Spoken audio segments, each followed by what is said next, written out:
Hi hello নমস্কার সকল প্রেমিকদের জানাই ভ্যালেন্টাইন্স ডের উষ্ণ অভিনন্দন। Welcome to Filmi Sonnet. Bangla সিনেমার একজন অন্যতম নায়ক হচ্ছেন অঙ্কুশ। অঙ্কুশের প্রচুর ভালো সিনেমা রয়েছে, ভিলেন, ম্যাজিক, শিকারপুর, এইগুলিতে অঙ্কুশের বেস্ট পারফরমেন্স রয়েছে। এর বাইরেও অঙ্কুশের এমন কয়েকটি সিনেমা রয়েছে যেগুলি আজ পর্যন্ত অ্যানাউন্স হওয়ার পরেও রিলিজ পায়নি।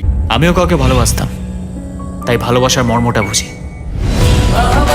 আনরিলিজ সিনেমার আগের এপিসোডে দেখেছিলাম সুপারস্টার দেবের রিলিজ না হওয়া কয়েকটি সিনেমা। আজকের এই এপিসোডে দেখব অঙ্কুশের রিলিজ না হওয়া এমন কয়েকটি সিনেমা। নাম্বার 1, পাখি। 2022 সালে এই সিনেমার অ্যানাউন্স করে পোস্টার রিলিজ করা হয়েছিল। সিনেমার শুটিংও হয়, কিন্তু তা আজ পর্যন্ত রিলিজ পায়নি। সিনেমাটি সুরিন্দর ফিল্মসের ব্যানারে বাবা যাদবের পরিচালনায় তৈরি হয়ে সিনেমাটি লিখেছিলেন সুমিত সাহিল। এই সিনেমায় অঙ্কুশের সাথে শুভশ্রীও ছিল হিরোইন হিসেবে। পোস্টারটি দেখে এবং শোনা কথা অনুযায়ী বোঝা গেল যে এটি সুপারন্যাচারাল থ্রিলার ফিল্ম হতে যাচ্ছিল। আগামী দিনে সিনেমাটি আসার আর কোনো সম্ভাবনা দেখতে পাচ্ছি না। নাম্বার 2, মন খারাপ। 2021 সালে এই সিনেমার অ্যানাউন্স হয়। সিনেমাটি পরিচালনা করেছিলেন পাবেল। এমকে মিডিয়া প্রোডাকশনে এই সিনেমা প্রডিউস করেছিল। সিনেমায় অঙ্কুশের সাথে ঋদ্ধি সেন, অপরাজিতা আড্ড ছিলেন। তখন রিলিজ ডেট অ্যানাউন্স করে তার মধ্যে শুটিং কমপ্লিট না হওয়ায় রিলিজ পায়নি আগে, এবং বর্তমানেও এই সিনেমার কোনো খবর নেই। নাম্বার 3, মৃগয়া। 2020 সালে এই সিনেমার অ্যানাউন্স হয়েছিল। সিনেমার শুটিংও হয়ে গিয়েছিল।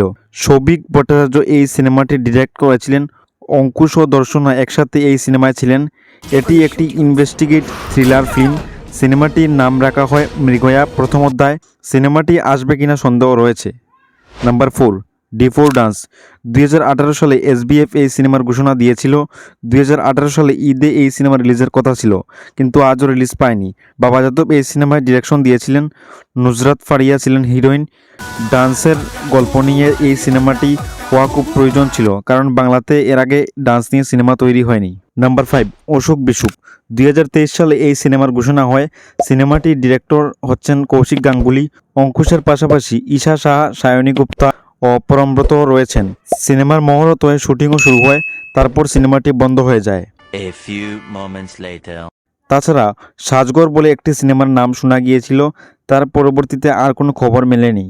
এটি ছিল অঙ্কুশের রিলিজ না হওয়া 5টি সিনেমা, যেগুলি রিলিজ হলে হয়তো অঙ্কুশ আরও অনেক বড় সুপারস্টার হতে পারত। আশা রাখি আগামী দিনে এই সিনেমাগুলি মুক্তি পাবে। এখন এই পর্যন্তই, দেখা হচ্ছে আগামী ভিডিওতে। সমস্ত লেটেস্ট আপডেটসের জন্য চোখ রাখুন এবং সাবস্ক্রাইব করুন ইউটিউব চ্যানেল।